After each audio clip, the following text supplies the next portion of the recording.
Many people are inspired to travel the world, but in doing so, did you know you can give back to local communities through your trips? Love this. Travel host Tabitha Lipkin takes us to India, where the World Community Tourism Summit is looking to uplift and to highlight communities globally, including a first-of-its-kind cafe that helps victims of acid attacks.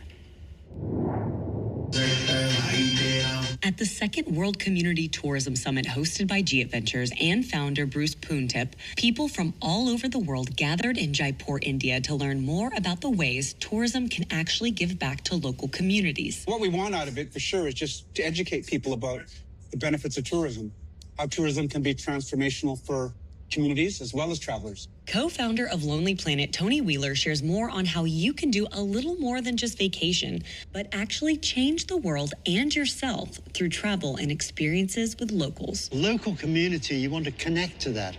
The people who are running little guest houses close by, or cafes, or are working as guides, or they're the driver who brings the bus in.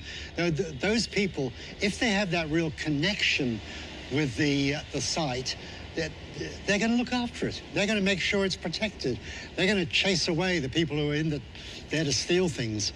You know, it's really important to connect the community with the site. I was also invited to speak about the topic of women in the travel space. My focus is the fact that everyone today is a journalist in some way or another with the rise of reviews online and social media. But also, you end up voting with your dollar. Wherever you go, how you spend your money, how you spend your time has a huge impact on this planet. When you're traveling, you can support local communities through nonprofits like Planetera.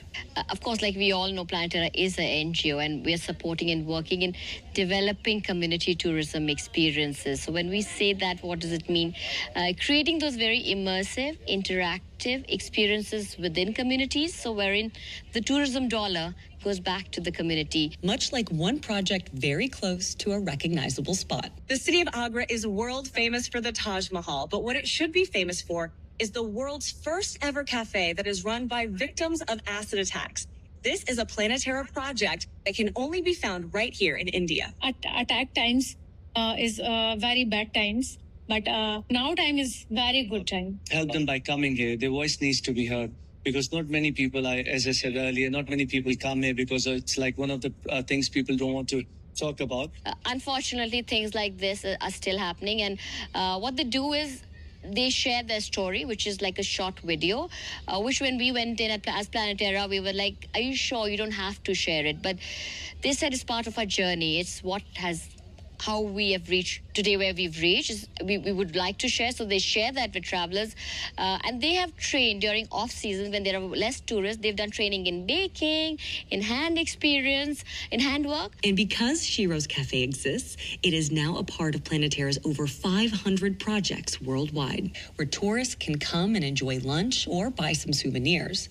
These women who had no voice before are now having a very big impact on travelers. The travelers' lives are changed and the women's lives are changed, which is the real future of tourism, a change for the better for everyone. I think I think there'll always be mainstream travel, but it just takes a few people to change the way they look at travel, influence the next generation, and we'll see the landscape of tourism change dramatically. While you tick off the bucket list, that's great, but do support community.